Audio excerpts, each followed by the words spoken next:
These ocean sounds aren't peaceful. They sound like boss music. And you're telling me there's no giant sea monster out there? Okay, bet. Let's dive into the top 3 creepiest ocean sounds ever recorded. If you hear any of it, run. Even though you're in the middle of the ocean, just run. Number 1, the upsweep.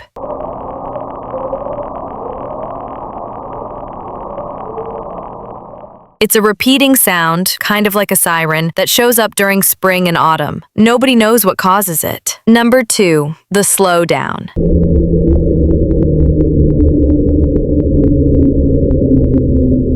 Number 3, the train bro.